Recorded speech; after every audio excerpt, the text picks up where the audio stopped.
Good afternoon students. Universal tutorial physics में आप सभी का स्वागत है। आज हम सब पढ़ेंगे प्रकाश वैद्युत प्रभाव का लेक्चर नंबर 4। लेकिन लेक्चर 4 देखने से पहले आप लेक्चर 1, लेक्चर 2, लेक्चर 3 जरूर देखें, क्योंकि लेक्चर 4 जो है लेक्चर 1, 2, 3 पर ही आधारित है। तो आपको चाहते हैं कि लेक्चर 4 में आपको मजा आ जाए, अच्छे ढंग से समझ में आ जाए, तो पीछे लेक्चर को जरूर देखें, क्योंकि यह लेक्चर 4 में हम बताने जा रहे हैं लघुत्तरीय प्रश्न, जो आपको बिहार बोर्ड या और भी बहुत सारे बोर्ड है, यूपी बोर्ड में भी इससे संबंधित क्वेश्चन पूछा जाता है। तो इसमें सबसे पहले क्वेश्चन हम बात करेंगे संतृप्त धारा कि संतृप्त धारा क्या है। तो वह महत्तम धारा जिस पर एनोड प्लेट के धन विभव को बढ़ाने पर धारा में कोई परिवर्तन नहीं होता है, संतृप्त धारा कहलाता है। आप लिखिए मत, समझिए। हम पहले ही बता चुके हैं वीडियो में कि अगर आप चाहते हैं कि नोट्स मिल जाए तो क्लास वाले को जो ऑफलाइन पढ़ रहे हैं उसको तो नोट्स अवेलेबल है, लेकिन जो बाहर के बच्चे हैं उसके लिए हम बता चुके हैं यूनिवर्सिफाई ऐप पे आप जाकर नोट्स ले सकते हैं मॉडर्न फिजिक्स का। यूनिवर्सिफाई इस ऐप में आप जाकर इसका लेक्चर का नोट्स ले सकते हैं। सिर्फ आप इस लेक्चर में आपको सिर्फ समझना है, बाकी नोट्स अवेलेबल इस ऐप में है। तो क्या बात कर रहे थे हम सब? संतृप्त धारा कि वह महत्तम धारा जिस पर एनोड प्लेट के धन विभव को बढ़ाते भी हैं तब भी धारा में कोई परिवर्तन नहीं होता है, इसे संतृप्त धारा कहते हैं या सैचुरेशन करंट कहते हैं, जिसका संकेत आइए से लेते हैं। अगला क्वेश्चन बात करते हैं निरोधी विभव या अंतक विभव। निरोध मतलब विरोध कर रहा है। किसका विरोध करेगा? कैथोड से आने वाले इलेक्ट्रॉन को, यानी इतना विरोध करता है कि कैथोड से आने वाले इलेक्ट्रॉन एनोड पर पहुंचता ही नहीं है, अर्थात परिपथ में धारा का मान शून्य होता है। यानी कह सकते हैं कि निरोधी विभव पर महत्तम गतिज ऊर्जा वाले इलेक्ट्रॉन भी कैथोड से एनोड पर नहीं पहुंचता है, अर्थात परिपथ में धारा का मान शून्य होता है। इसका परिभाषा क्या होगा? एनोड प्लेट का वह ऋण विभव जिस पर अधिकतम गतिज ऊर्जा वाले इलेक्ट्रॉन भी कैथोड से एनोड प्लेट पर पहुंच नहीं पाता है, अर्थात परिपथ में धारा का मान शून्य होता है, निरोधी विभव कहलाता है। इसका संकेत V0 लेते हैं।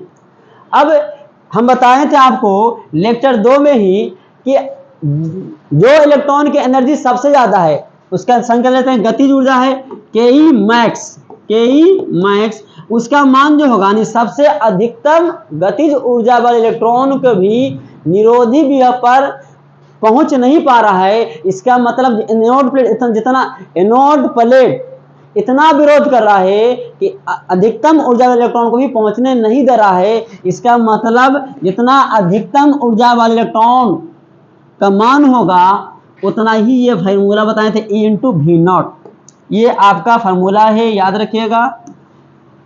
ये कैथोड प्लेट का एनोड प्लेट का एनर्जी जितना से विरोध कर रहा है, और ये क्या है? इलेक्ट्रॉन की महत्तम गतिज ऊर्जा। ये दोनों जैसे आपस में बराबर होगा, महत्तम ऊर्जा वाला इलेक्ट्रॉन भी एनोड पर नहीं पहुंचेगा। Ke मैक्स बराबर E × V0। E तो इलेक्ट्रॉन का मान है और V0 क्या? निरोधी विभव का मान। क्यों सर नेगेटिव होता है? अरे इलेक्ट्रॉन भी नेगेटिव और निरोधी विभव भी नेगेटिव, नेगेटिव क्या हो जाएगा? पॉजिटिव हो जाएगा। तो ये फॉर्मूला याद रखिएगा, Ke मैक्स बराबर E × V0। अब बात करते हैं हम सब देहली आवृत्ति का। देहली आवृत्ति एक न्यूनतम आवृत्ति है। अब सबको पता है कि आवृत्ति न्यूनतम होगा तो फोटोन की ऊर्जा न्यूनतम होगा, क्योंकि आप पढ़े हैं फोटोन की ऊर्जा बराबर लेक्चर 1 में आप सबको अच्छे ढंग से समझा चुके हैं, E बराबर h न्यू। अगर फोटोन की ये आवृत्ति है, फोटोन की आवृत्ति का हो या प्रकाश की आवृत्ति अगर न्यूनतम होगा तो फोटोन की ऊर्जा भी न्यूनतम होगा। अगर ऊर्जा न्यूनतम इतना, यानी वह न्यूनतम ऊर्जा जिस पर इलेक्ट्रॉन मात्र प्लेट से बाहर निकल पाता है, अर्थात गति नहीं करेगा, तो उस न्यूनतम आवृत्ति को ही क्या कहते हैं? देहली आवृत्ति। जैसे समझिए पहले आप, असल आपको परिभाषा समझाना नहीं है, असल इसका कंसेप्ट कि कैसे, इसका कंसेप्ट क्या है जिसे आप अपने से खुद से लिख सकते हैं। जैसे मान लेते हैं कि यहाँ देखिए इलेक्ट्रॉन तो हमेशा सेल में ही रहता है, इसका आकर्षण ज़्यादा है, इसका आकर्षण कम है, इसका एनर्जी ह्रास ज़्यादा है, समझा चुके हैं। कितना ह्रास मान लेते हैं? अंदाज से 4 जूल। कितना ह्रास है? -4 जूल, इसका ह्रास मान लेते हैं -3 जूल। अब देखिए तो फोटोन गिर रहा है, फोटोन। जब फोटोन गिरेगा तो कहता फोटोन की वह न्यूनतम ऊर्जा, फोटोन की वह न्यूनतम ऊर्जा लेना है जिससे इलेक्ट्रॉन प्लेट से सिर्फ क्या करे, बाहर करे। तो कितना एनर्जी इसका लेंगे, इसका मिनिमम जो एनर्जी आएगा फोटोन का वो क्या लेंगे, 4 जूल। कितना लेंगे, 4 जूल। तो फोटोन की न्यूनतम ऊर्जा लेंगे कि कितना आया है, 4 जूल। तो 4 जूल इलेक्ट्रॉन जब खाएगा तो क्या करेगा, सिर्फ 80 प्लेट से बाहर निकलेगा। इसका एनर्जी कितना होगा, 0। अब न्यूनतम ऊर्जा कब होगा, न्यूनतम आवृत्ति पर। कौन कितना होगा, न्यूनतम आवृत्ति पर। यानी इस फोटोन की आवृत्ति क्या होगा, न्यूनतम। इसका संकेत क्या लेते हैं, न्यू नॉट। यानी इस प्रकाश की आवृत्ति कितना है, न्यू नॉट। न्यूनतम आवृत्ति वाले प्रकाश गिराएंगे तो फोटोन की ऊर्जा न्यूनतम होगा। तो वह न्यूनतम ऊर्जा इलेक्ट्रॉन क्या करें, न्यूनतम ऊर्जा को इलेक्ट्रॉन अपने ओर अवशोषित करके सिर्फ 80 प्लेट से बाहर निकलता है। तो सर इस आवृत्ति से भी और कम गिराएंगे प्रकाश, तो इस आवृत्ति वाले प्रकाश से भी कम आवृत्ति वाले प्रकाश गिराया जाए तो क्या इस फोटोन की ऊर्जा तो और बढ़ेगा कि घटेगा, तो सर घट जाएगा। तो अगर घट गया, इसका एनर्जी हो गया वो मान लेते हैं 3 जूल, तो क्या ये इलेक्ट्रॉन निकल पाएगा, नहीं निकलेगा सर, क्योंकि एनर्जी तो और घट गया।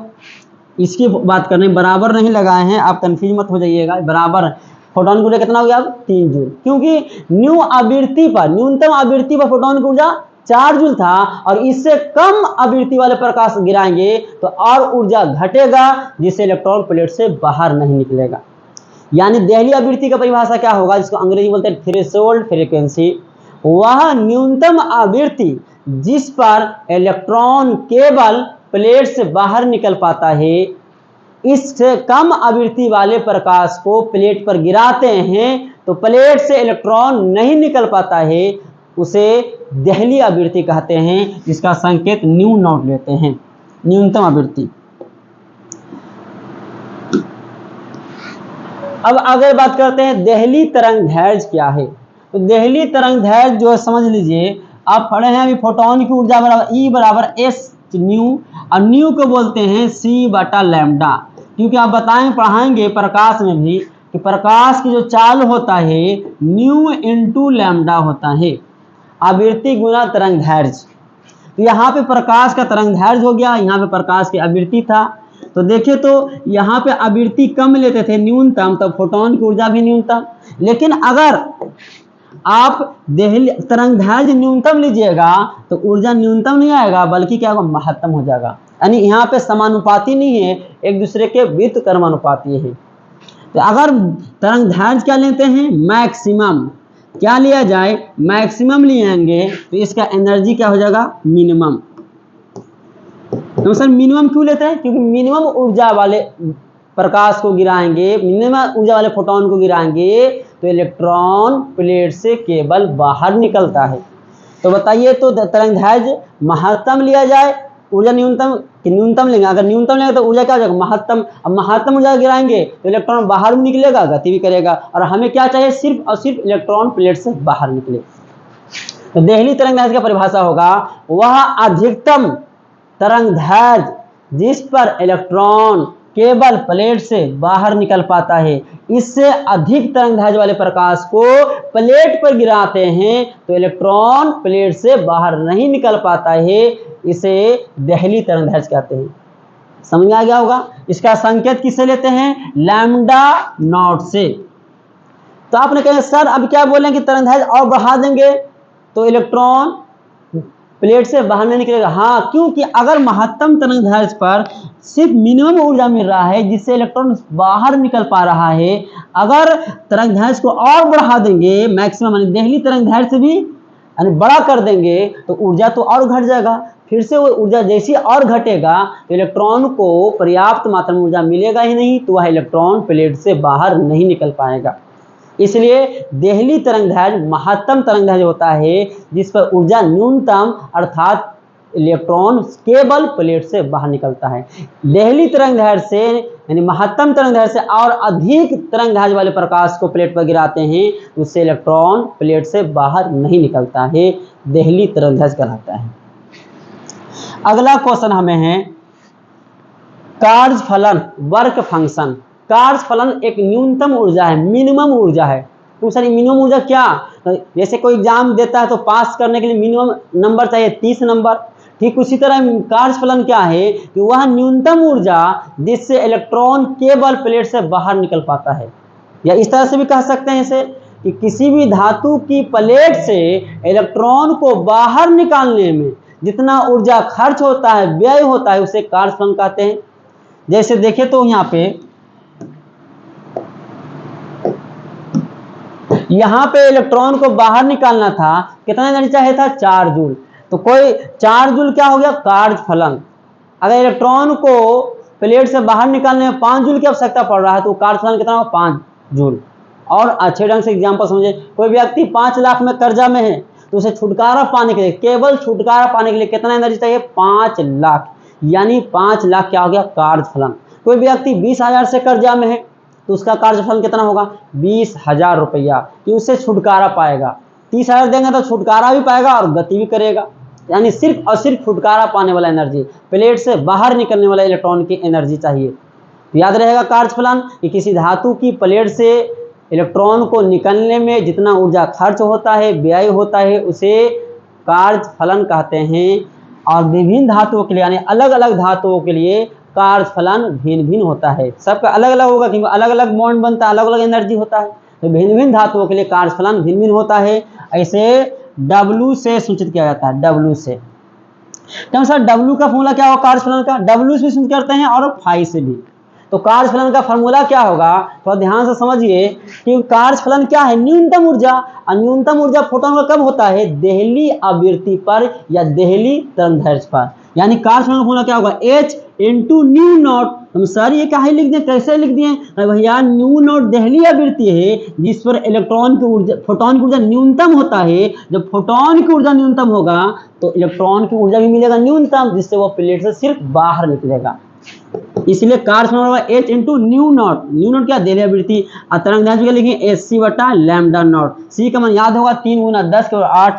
तो ये था आपका कार्य फलन का फॉर्मूला। उम्मीद है कि आपको अच्छे ढंग से ये 2-4 लघुत्तरीय यानी कि कौन कौन क्वेश्चन, संतृप्त धारा, निरोधी विभव, देहली आवृत्ति और देहली तरंगदैर्घ्य अच्छे ढंग से समझ में आया होगा। और अगर चाहते हैं कि सर और बढ़िया समझें तो वीडियो को बार बार देखें।